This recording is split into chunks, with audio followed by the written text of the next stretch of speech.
Hey, hi friends, very good morning to everyone.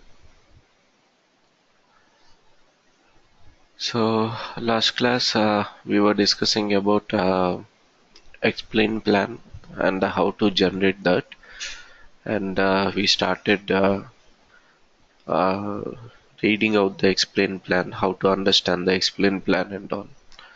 So, as I told yesterday, explain plan need to be read from bottom to top, so as to understand what is happening with the query or what is happening inside the database. So let's take one example over here. So this is one explain plan which I got randomly out of Google. So as I said, we need to start reading it from the bottom.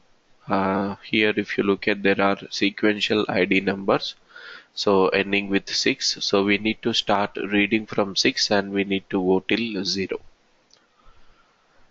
So now if you look at here, at sixth position, it is saying there is something like table access full on a table by the name sales underscore history.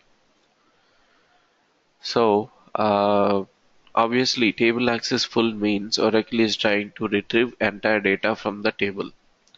So until unless it is very much required, we should always avoid this table access full, or some people will call it as full table scan also. So until unless very much required or there is a requirement, we should avoid going with the table access full. So I have personally observed many a times that people will be writing queries just thinking in mind that the table is having very less number of rows. So let's say a table is there which is having 1,000 rows. So instead of restricting the required rows, so generally there will be a perception that we can write select star from table name anyway it is having 1,000 rows only. So even though that particular table is having 1,000 rows, and that might not actually create any impact, but at the same time there could be thousands of SQL statements, other SQL statements running in the database. So it is always better to restrict the data access to as much as possible. So this lies with the team or with the person who is writing the SQL statements. So generally it is either the development team or the application team, whoever is doing that, or sometimes it could be a third party tool as well. So whoever it is, it lies with their responsibility that they need to write the query in such a way that they want to filter out the data. So if they don't want to filter the data and they want all the rows from the table, then yes, always it is agreed. But just to retrieve 100 rows, they should not query 1,000 rows. So that is the point behind that.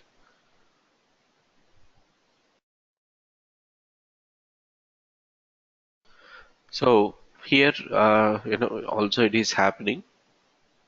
Full table scan is happening, and it is retrieving something like 1360,000 rows, and the total time it is sorry the total uh, memory or the storage it is searching is 27 MB, but the cost is very high. If you look at here, 2751. So as I said yesterday, cost is something like the time that Oracle is spending on the CPU to process this particular that particular sixth line. So to process only the table sales underscore history, it is spending 2751 on the CPU. And if you calculate the time, you can see it is taking approximately 34 seconds. So, and coming to the fifth line, again there is a table access full, and it is a product. Table name is product, and the number of rows are only 6. So then it is having 270 bytes occupied, and CPU cost is also less.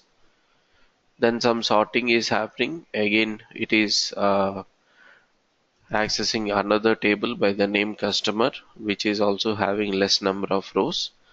But ultimately, in step number 2, if you look at, there is a merge join Cartesian happening. So merge join Cartesian is happening between the customer table and the product table. So customer table is having 3 rows and product table is having 6 rows. And Cartesian is nothing but multiplying the rows between two tables. So here customer is having 3 rows, product is having 6 rows. So 6 into 3, 18 rows you will be seeing in step number 2. But that is also not a big problem because 18 rows is okay, very small amount. But after getting all these, then you are performing a hash join on these tables.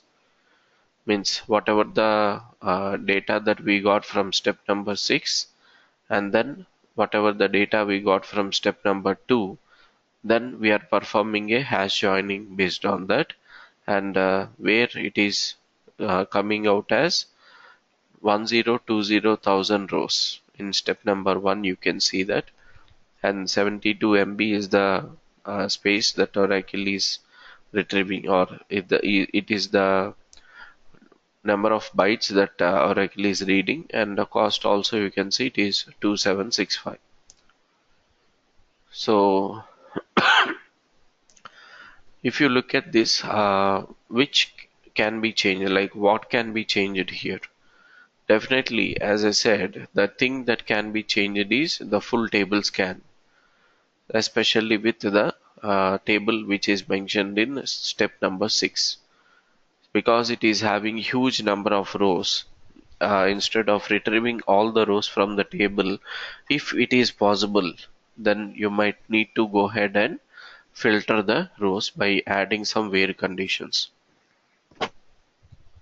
So that is what we can do with this particular explain plan.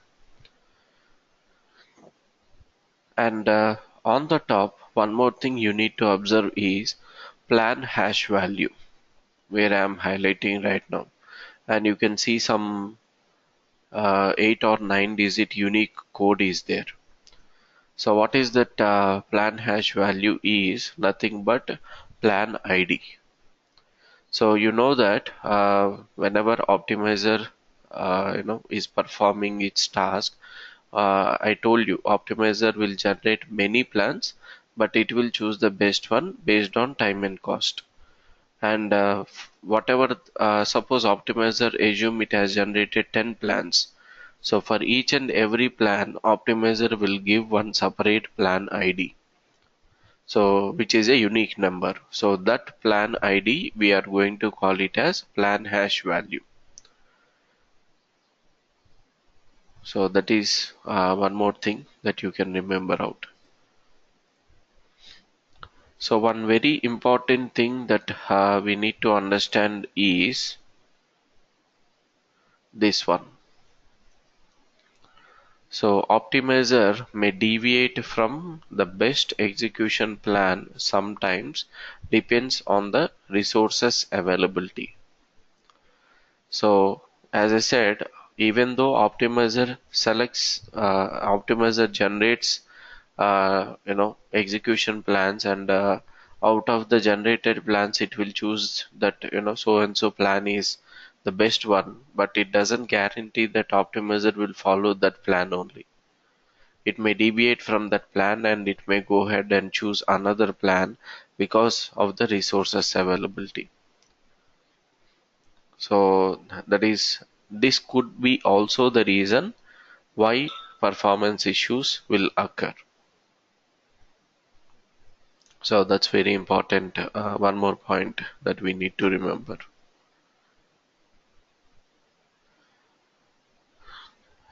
And so sometimes it could be happening that already the SQL state, if the statement is already currently running, then you will be able to get the SQL ID of that query. So again, SQL ID is an unique identifier that was assigned to each and every SQL statement. And SQL ID will change even for a small change in the SQL query. Suppose you have written a select query with two where conditions.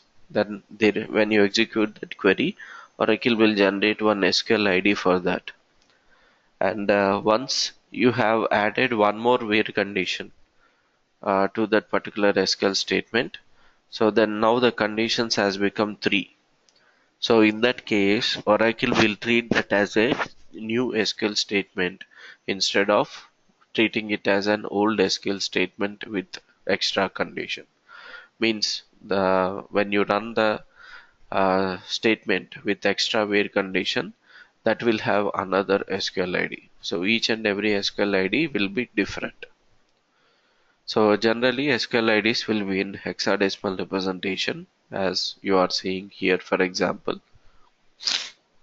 So if the statement is currently running and your application team is asking to generate the explain plan, then you can get the SQL ID from this query from a view called v$SQL, or you can once you have that SQL ID, then you can generate the explain plan with the help of this query.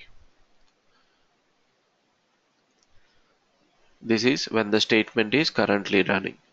But when the statement is not currently executing, and let's say it has executed in the past, then we can get that information. Of course, we need to get the SQL ID from something called AWR report, and we will see like what is AWR report going forward. We will see that. So once we have that AWR report, from that report we need to get the SQL ID, and then based on that SQL ID we can generate the explain plan of that query with the help of this one.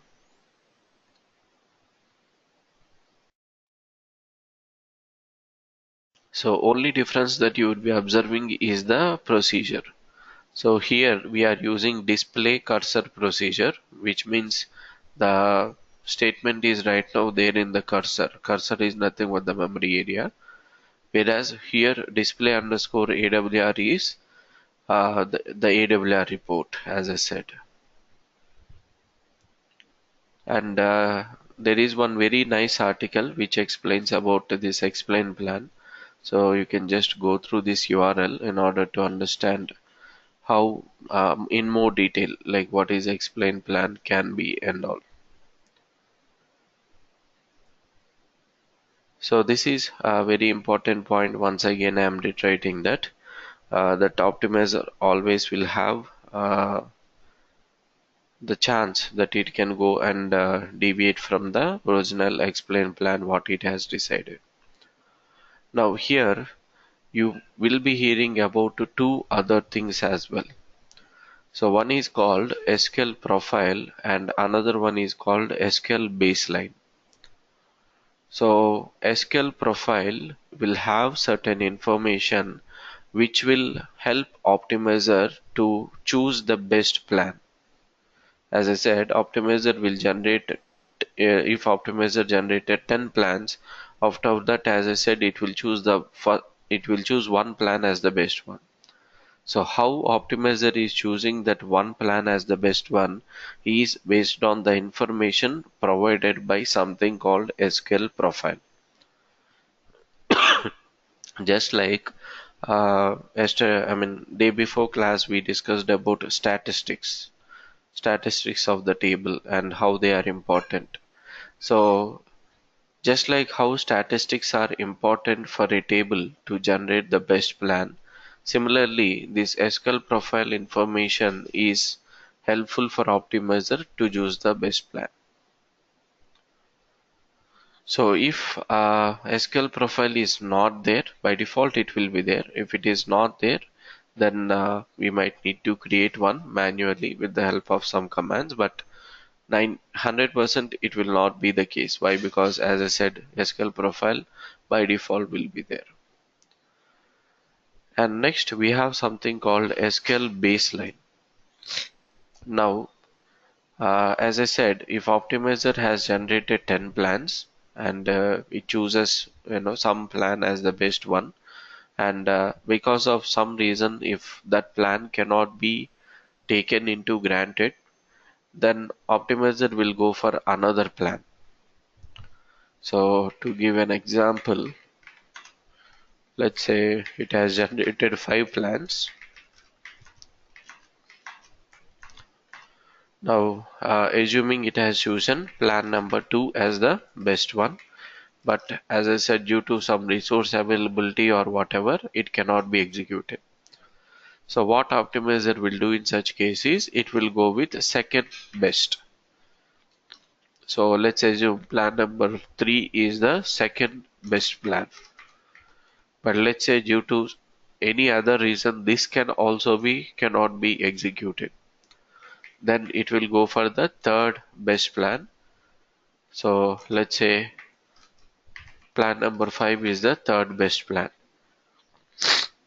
So let's say optimizer has executed the query with this plan.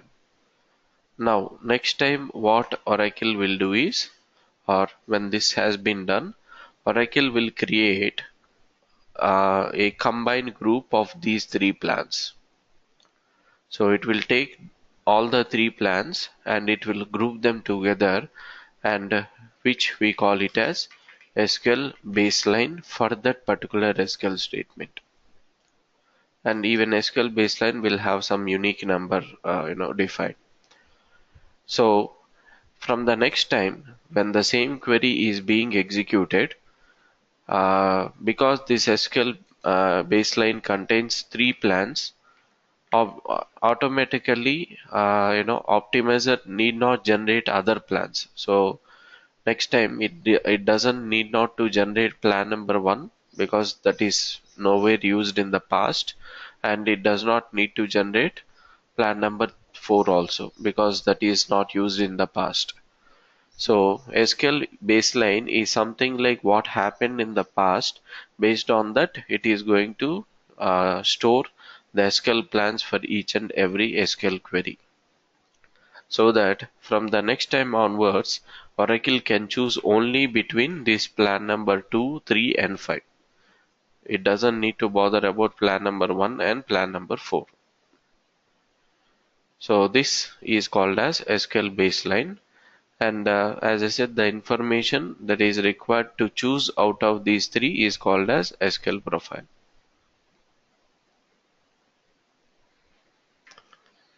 So is that point clear for you? Anyone having questions?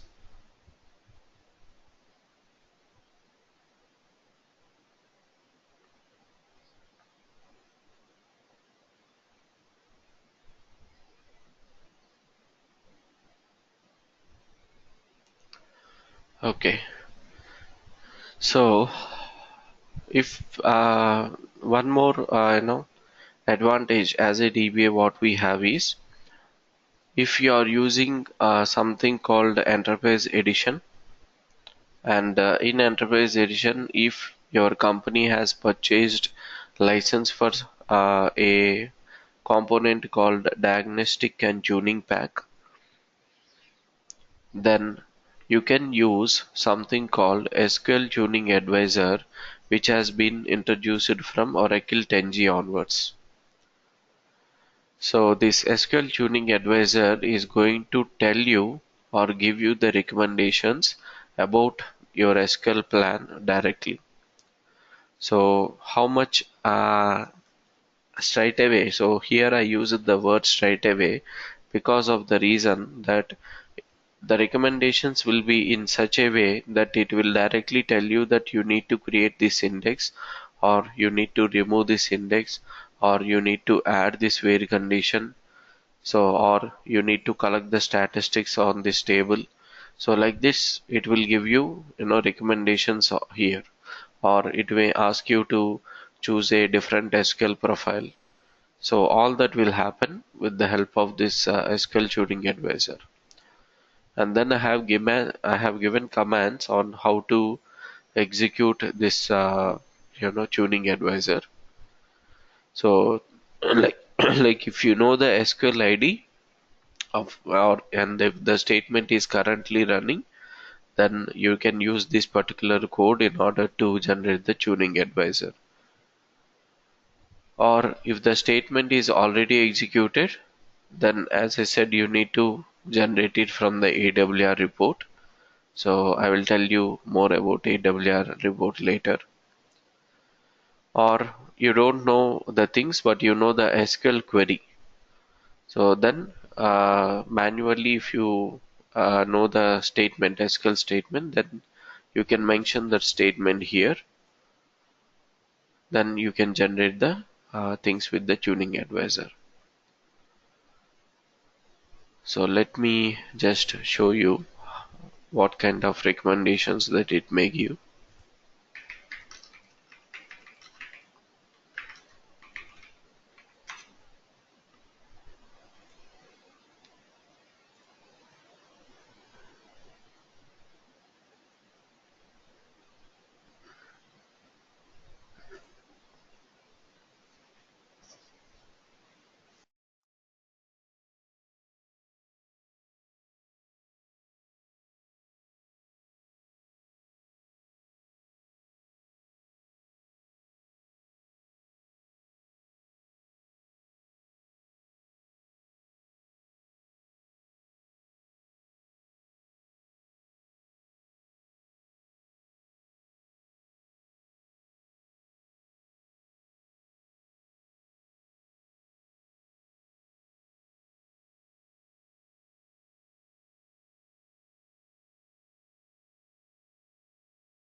So this is the screenshot that we bought from something called Oracle Enterprise Manager.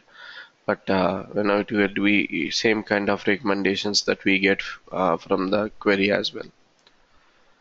So here, if you look at, as I said, it can talk about statistics, indexes, everything. And here in the first line, you can see it is saying optimizer statistics for so and so table is, and its indexes are stale. And the recommendation that it is giving on the right hand side column is consider collecting the optimizer statistics for this table, obviously. And the second one, you can see a potentially better execution plan was found for this statement.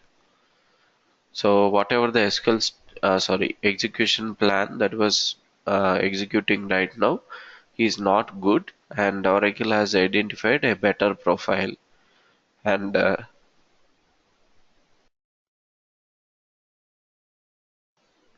it will give you the benefit percentage as well. So for example, here you can see 99.93 percentage is the benefit that you are getting here. So once you apply this SQL profile, suppose your SQL statement is executing for 100 seconds. After implementing this, it may come down to only 10 seconds or 5 seconds. So because you are getting 99% benefit out of it. So obviously, which one is giving higher benefit, I will go for that. So I can choose the second option. And Oracle Enterprise Manager is a graphical tool through which you can do anything. So from here itself, you can implement as well. So here you can see there is a implement button. So once you click on that implement button, automatically Oracle will do that.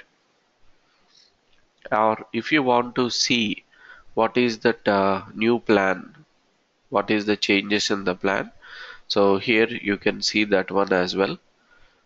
You have a column called a new plan where you can see some specs symbol is there. So once you click on that symbol, then it will show you the detailed plan. And also you have one more column called compare explain plans. So if you want to say the difference between the old plan and the new plan, so that can also be done by just clicking on this button. So this is how it will give you the recommendation. And taking one more example here, let me just zoom it.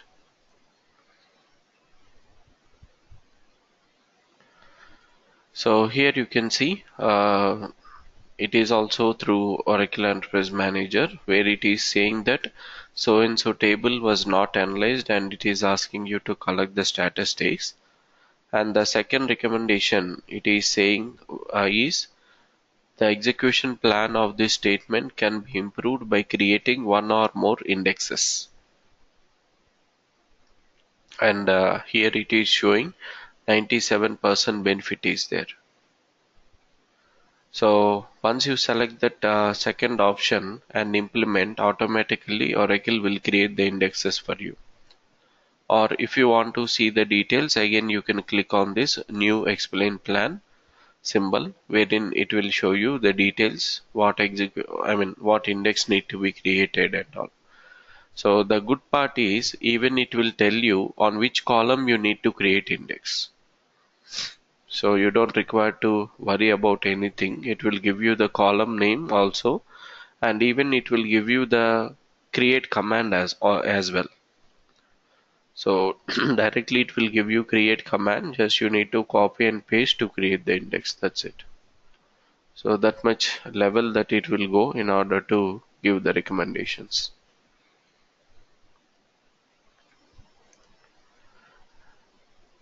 And even though as a DBA we don't need to have this knowledge, but it is better if you have a knowledge on the types of indexes what we have and the types of tables what we have.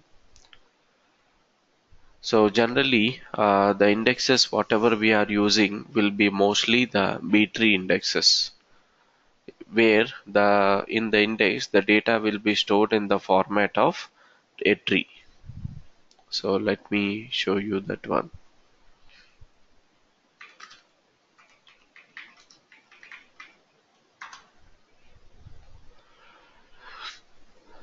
So this is an example of a B tree index.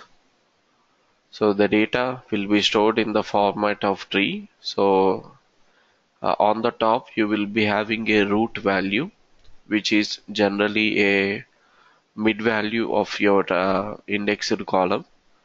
Then all the values that are less than this root value will fall on the left hand side, and all the values greater than this root value will fall on the right hand side. Then again these are called as branches. So here in branch you can see a value of 65.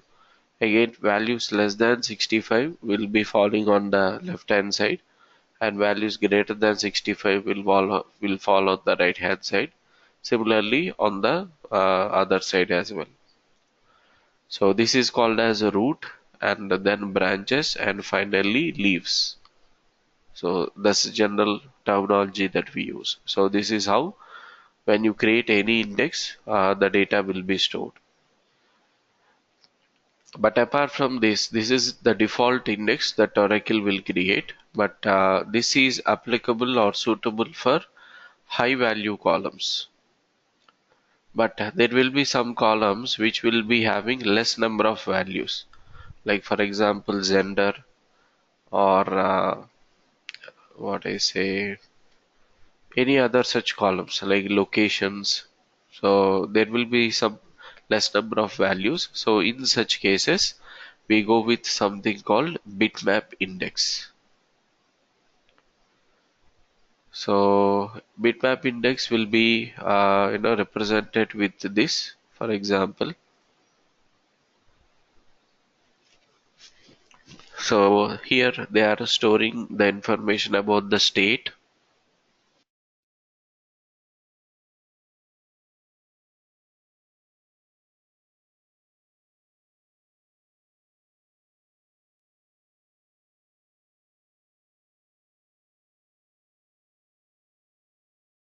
Sorry. So let's say I have 1,000 rows. So what bitmap index will do is for row number one, what is the state?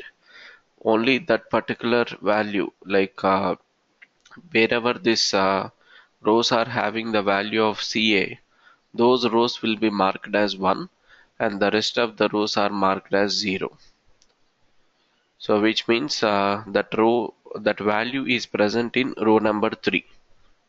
So if you want to easily retrieve the data, which are all rows having CA as the state, then immediately from this table you can see it is row number 3. Similarly, which are all rows having NY as the state, then you can see row number 1, 2 and 4 are the things. So like this, Oracle is going to store the data in the form of a bitmap table so that it can retrieve the data faster. But as I said, it is applicable only if the column is having less number of values. You cannot have this on employee IDs or some other columns which is having huge data. So these two are the very general indexes that we use in real time. But apart from that, we have other indexes as well, like function based index, reverse key index and all. So depends on the requirement, people will go ahead and use that particular index.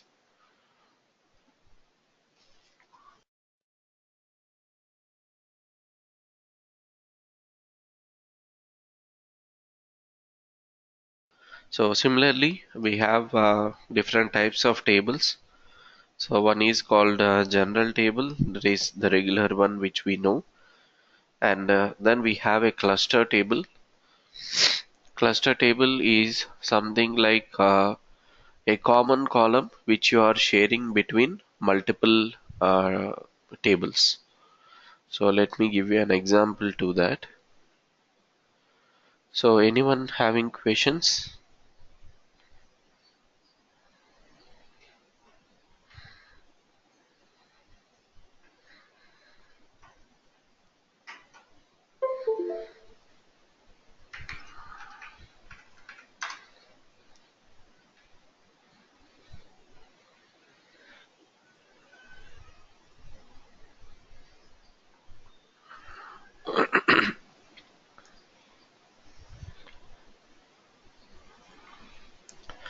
Suppose I have some two tables, table A, which is having a column called X, and I have another table which is also having a column called X.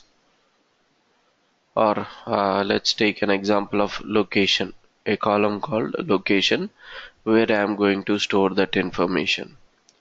So if I know that I am not going to modify this column location and it is just like a read-only column, then instead of storing the values two times in two different tables, Oracle said we can create it as a cluster table.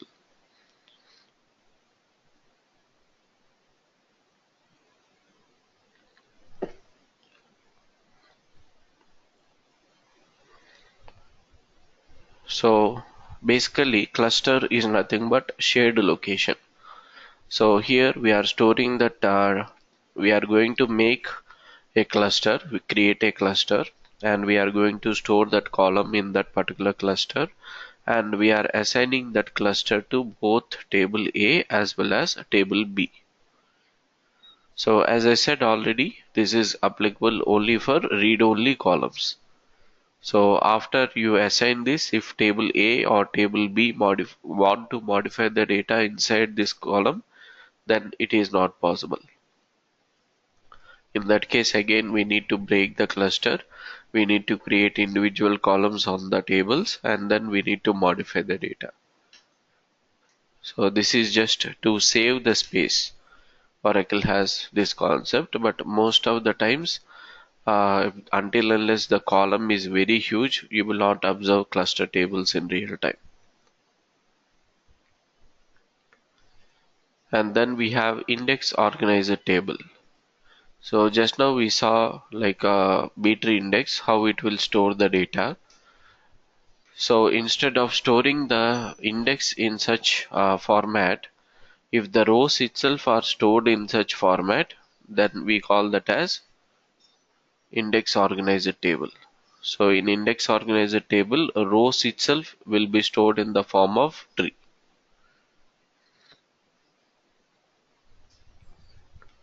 So then, as I said here, some other rows will be there.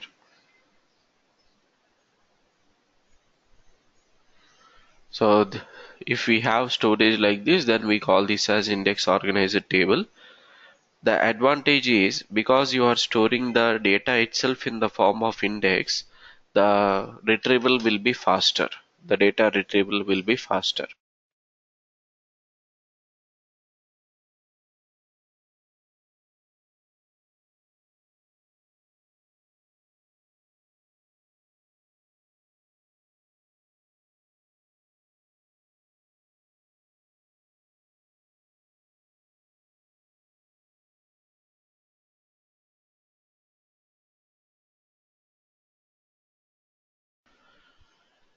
But even though the data retrieval is faster, again this index organizer table is suitable for static or semi-dynamic tables. So yesterday we discussed about what is static table. So generally the data inside these static tables will not change very frequently, maybe once in a month or so. And the semi-dynamic tables also, it will not change the data very frequently. So for such kind of tables, this is very suitable. But for dynamic tables where the data is being changed every day, then this table is not at all suitable in that case. Why? Because when you do certain DML operations, Oracle will change this root value, then this branches value and the leaf values. So, which will be a cost. I mean, it is like you are reorganizing or restructuring the table. So, every time if you are restructuring the table, that will put an extra load on the database. So, that is the reason this is not suitable for the dynamically changing tables. And last and finally, we have a partition table. So, if you know that the data is going to be increased in future, then the always the best plan to go for is creating a partition table. So what is this partition table is basically if you have a table like this with number of rows here, you are going to divide the table logically into different partitions, and each partition will also act like a independent table, means you can have index created on only on this particular partition, and you can store rows only in that particular partition like that. And now the rows will store in all these four partitions. And when you are querying the data, suppose the data what you are querying is falling under partition number 3, then Oracle will scan only partition number 3. It will not scan the other 3 partitions. So thereby you are going to reduce the time and effort what you are spending in order to retrieve the data. And there are different types of partitions available. Partitioning, like we have range partitioning. This you can use on a number data type or a date data type. And you have list partitioning, which you can use on a character data type, character or varchar. Then you have hash partitioning, which you can use in hash functions.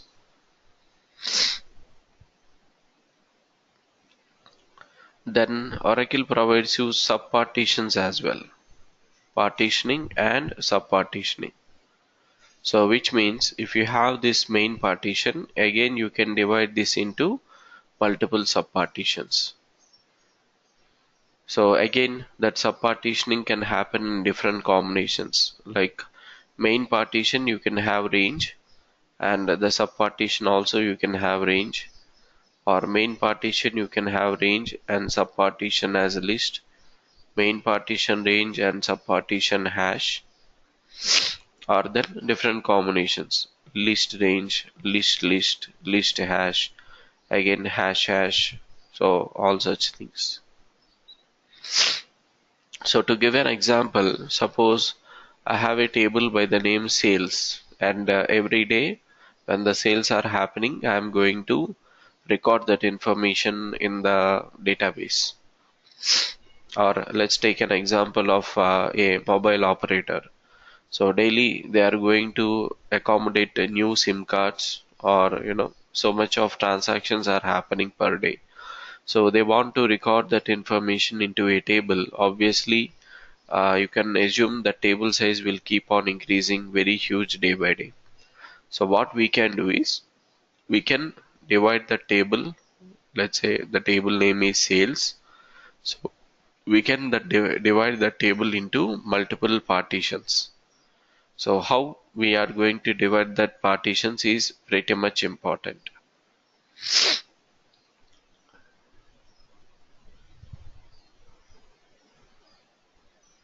So let's say initially I am doing main partitioning by the month, like starting with January of 2017 till December of 2017. So which means whatever the sales that happened in January month, that information will be stored in this particular partition. Let's say I named that partition as uh, P underscore Jan. Similarly, sales happened in February will be there in partition P underscore Feb. So like this, we can create all the 12 partitions. But again, as I said, per day also there will be huge transactions. So let's say this main partition I am dividing again into sub partitions. And how you are dividing this is up to your wish. So let's say sub partitions I am doing based on the location.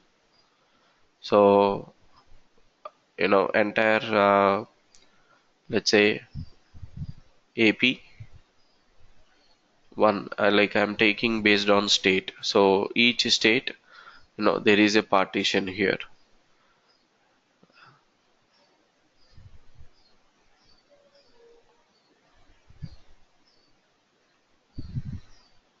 So like this, I will be creating 29 sub partitions because we have 29 states.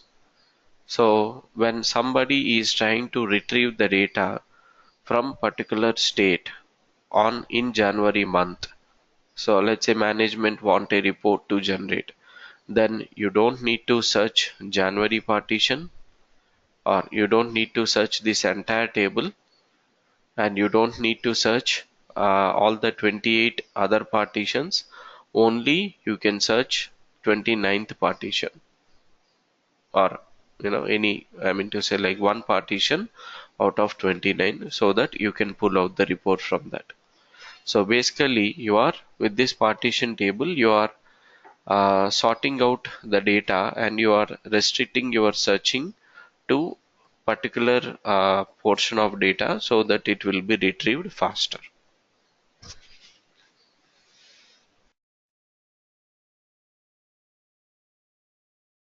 So you will be seeing in real time people implementing this partition table very frequently, because it gives a lot of benefit for us.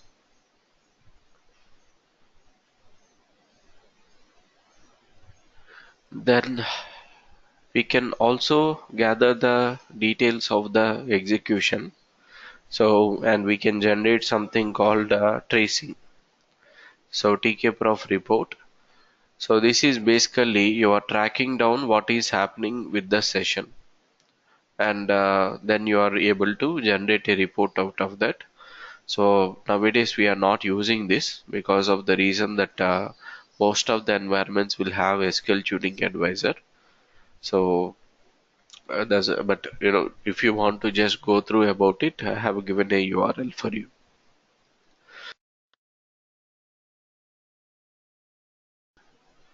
So that is about this one. So any questions before we move on?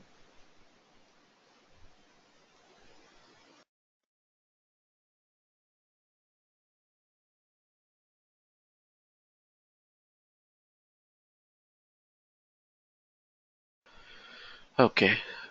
So, as we are discussing, when a query is running slow, what are all the things that we need to check? We are discussing those points. So one thing is we need to check the statistics of the table, whether they are up to date or not. Then we need to check the explain plan, etc., etc. We have seen that. So one more thing that we need to check about the tables that are there underlying to that query is the fragmentation. So fragmentation is nothing but smaller portions of free data available in the table which are not useful. So this fragmentation will happen even in our hard disk as well. So that is why if you people know, we have a tool called disk defragmenter in Windows operating system, wherein with the help of that you can able to defragment that hard disk data. So let me show you here. So let's say this is a table which you have created newly and you have not inserted any data. So when this table is newly created and empty, there will be a mark, or there will be a level which represents the data, which we call it as high water mark. And the moment you start inserting the data into this table, uh, along with your size of the table that grows, this high water mark also will move further. Suppose you inserted some data, some rows here till this point, so your high water mark now will move from this position to this position. Let's say after some days you deleted some data. You keep on doing some update, insert, delete. So frequently DML statements are happening on this table. So at some point of time it will be like this.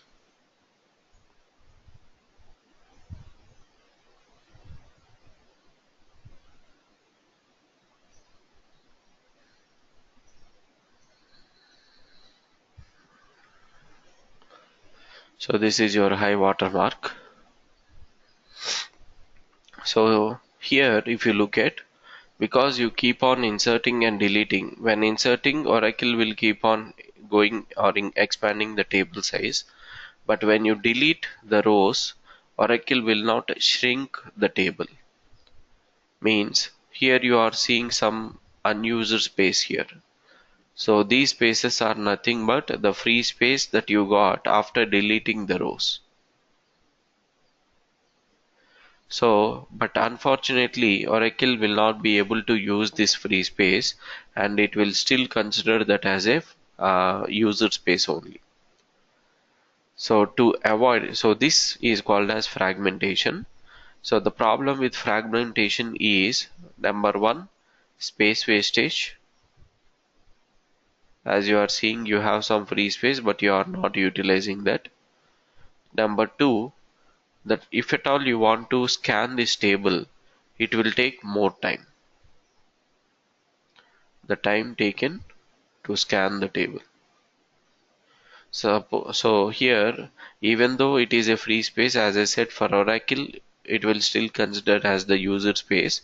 So if it need to scan the table, it will start from here and it will go till here, till the end.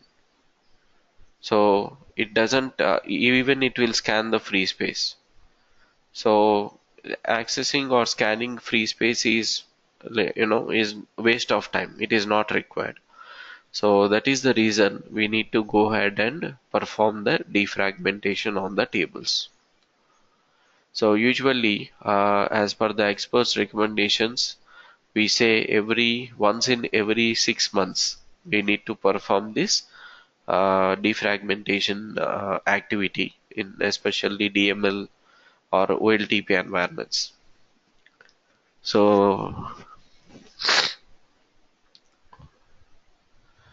what are all the ways that we need to go ahead and defragment it?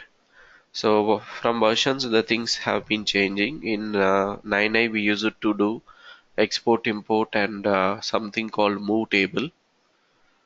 So when you execute this command, alter table name, move table space name, Oracle will create a new table for you. Suppose this is the original table where we have some data, and some fragmented space. So when you say move table, Oracle is going to create one new table for you, and it is going to copy the rows from the original table to this new table, and while copying it will copy all the rows to one side, and it will reset the high water mark, and all these free spaces will now fall on the right hand side, so which you can use it. So now the problem here is in this original table. So this is your original table, and this is the table that it will create newly. But of course, after the move activity, it will drop the original table and it will rename this table to the original name. But the problem here is, suppose if you take row number 1, it will have some row ID in the original table.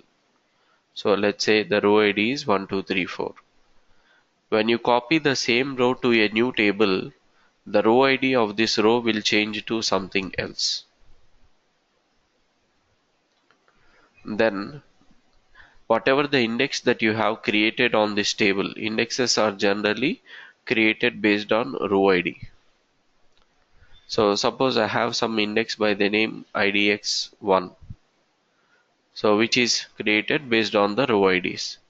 Now because that row ID got changed, now this index will become unusable. We cannot use that particular index because the row ID has been changed. So what we need to do is we need to go ahead and rebuild the index. So rebuild the index is something like recreating the index only. So this is the problem with move table command. So that is what here it is mentioned. So if you want to list down what are all the unusable indexes are there, you can make use of this query. And if you want to rebuild the index, then you need to say alter index name, then rebuild online no logging.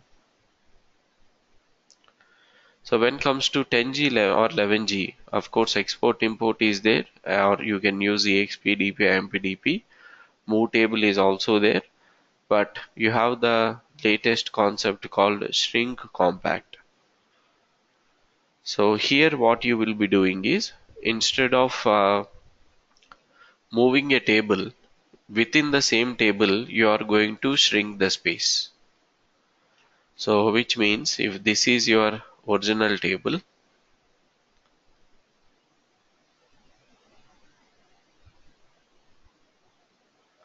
so you are going to move these rows from this place to this free space. So all the rows you will be moving to one side. So the end result will be again same. So all the rows will be one side and all the free space will be on the other side. So this is also a defragmentation thing, and you are doing this within the same table. You are not creating any new table. Because you are doing it in the same table, row ID will not change, and when row ID doesn't change, index will not be affected. And that is the advantage for the shrink compact command. So to do that, first you will be enabling the row movement, then you will be executing the command shrink space compact, then again you can disable the row movement. So as I said, index will not be impacted, so that is what here it is mentioned in this lines. And if you want to get a list of what are all the fragmented tables there in the database, the top 20 fragmented tables, you can get it from this particular query. So it will tell you what is the net MB, means how much net size your table is, what is the gross size your table is having, and what is the wasted space the table is having. So if you see some table is wasting 1 GB space, then obviously it is you need to perform defragmentation on that particular table.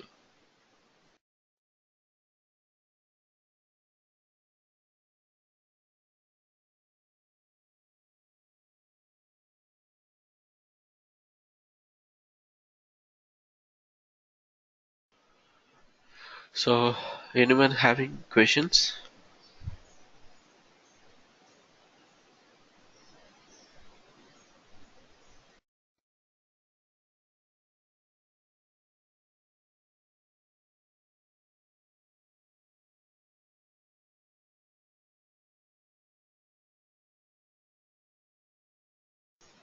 So next we have something called row chaining. So this happens especially when you are storing the data of bigger size than the block size. So like images, some documents, such things that you are storing, then this situation will happen. So here to take an example, let's say you are storing a 24 KB size of a image in the database, like a passport photograph or whatever, or a thumbprint, it can be anything. So when you are storing this in the database, because this 24 KB cannot be fitted into one block, so definitely Oracle what it will do, it will have this data stored into three blocks. Means your same image will cut down into three portions and it will be stored in three blocks. But because this data belongs to only one particular column, it will chain them together. So means it will create a pointer from one block to another block, like what you are seeing in the diagram, which we call it as row chaining. Now what is the disadvantage with this is, to retrieve each and every block, Oracle need to perform an IO. So here for example, to retrieve this 24 KB image, it need to perform three IOs because the data is spread across three blocks. So if the size is more, obviously the number of blocks will be more and more number of IOs will be there. And as you know already, more number of IOs is going to decrease the performance. So what are all the solutions that we have here? So one thing is Oracle has, instead of reading one by one block, you can read multiple blocks at a time, that you can declare with the help of this parameter db file multi-block read count. So suppose I said this parameter value as 10. It means that at a time Oracle can read 10 blocks. So if I say it as 1, then obviously Oracle can read only one block at a time. So this can be an ideal solution but cannot be a permanent solution always. So the permanent solution what Oracle has brought in is, you can create a table space with non-default block size. Till now our database is working with only 8 KB block size, that is the default one. But apart from this 8 KB block size, you can also have other block sizes within different table spaces. So what are the other possible values there? 2 KB, 4 KB, 16 KB and 32 KB. Of course, we don't use 2 KB and 4 KB in real time because 8 KB is the default one. But we might go ahead and use 16 KB and 32 KB. So in this example, let's say I need to store 24 KB of image, so I can create a table space with this 32 KB block size. So how I am going to create it? The command for creating the table space remains same. Only thing is, last line you are going to add block size and the size number, or the size value.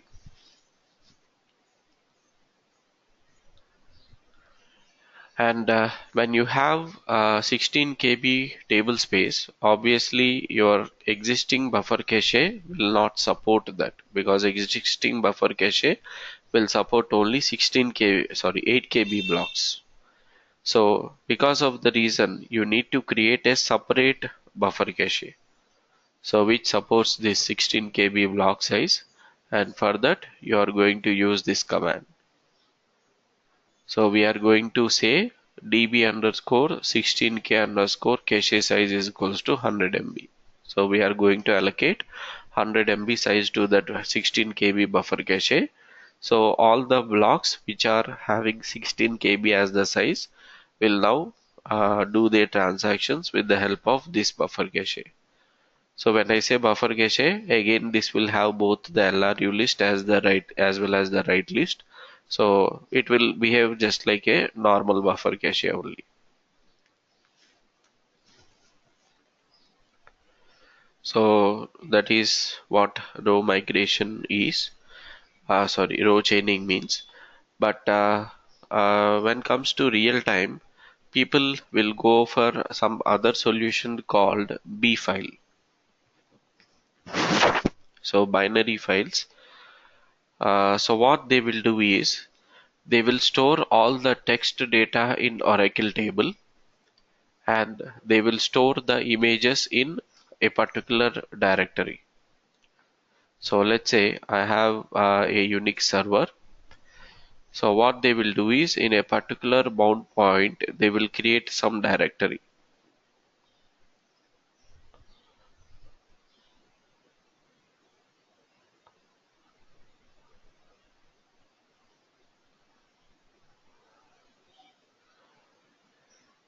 Okay, so let's say they have created one directory structure like this. So from the application, so they will capture all the details like a name, other details, all the text fields and the date or number fields. So all this information what they enter in the application will come and store in your database table in the form of rows. And suppose here they have an option to upload the photograph. So when they upload the photograph, this photograph, instead of storing it in the database, they will store in this particular location with each different name. Like for example, uh, let's say if you take in India, let's say they append the Aadhaar card number. So let's say they append Aadhaar number underscore image.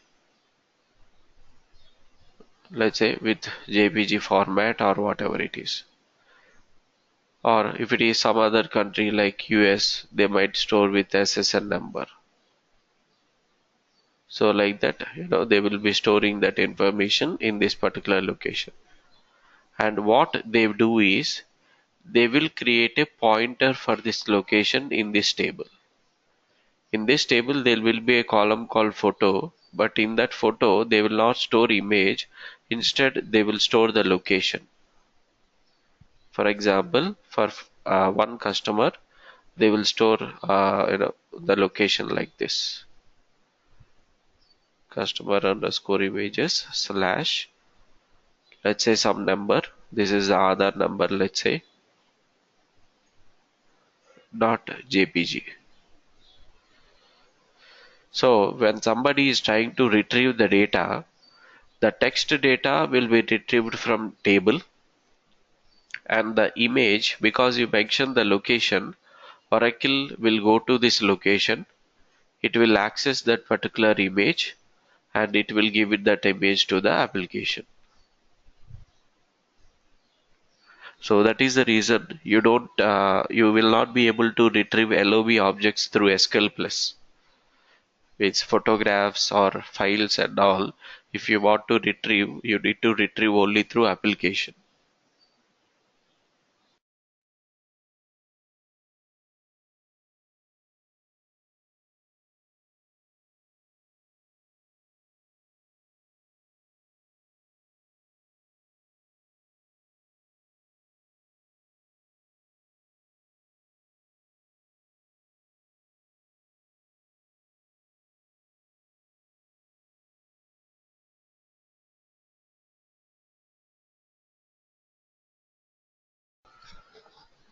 So that is how it will be done. Now we have the next concept as row migration. So usually we know that we have something called PCT free space. So PCT free is nothing but a space that we are reserving for future updates, because a row may increase its size when you are increasing or when you are updating that particular row. So let's say there is a particular block in which already PCT free is full. By default, PCT free will be 20%. If you remember, we discussed that. So let's say this PCT free is also full and the entire block is full. Now somebody executed an update statement on a particular row, and now this row wants to increase its size. It want to expand its size, but it cannot do that because PCT free is also full. Then what Oracle will do is it will migrate or it will move that particular row to another free block. So this row, instead of here, it will be moved to some other block, and there it will increase its size. Like this, if some multiple update statements or happens and multiple rows are migrated to other blocks, then again, number of IOs need to be performed in order to retrieve the blocks. So to avoid this, what Oracle suggests is to give a higher value for PCT free. Normally it is 20%. So if you know that frequent updates will happen in that table, then you need to give this value as something like 60% or 70%. Ideally 50 to 60%. So that is what here it is mentioned. So next we have instance tuning, so which we will see tomorrow. So instance tuning and then the database tuning.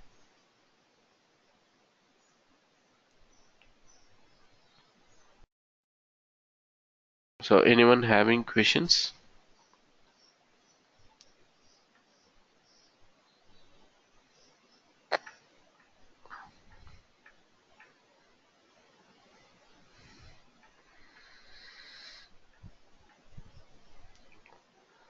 Okay, so let's meet tomorrow at the same time. And thanks everyone. Have a nice day.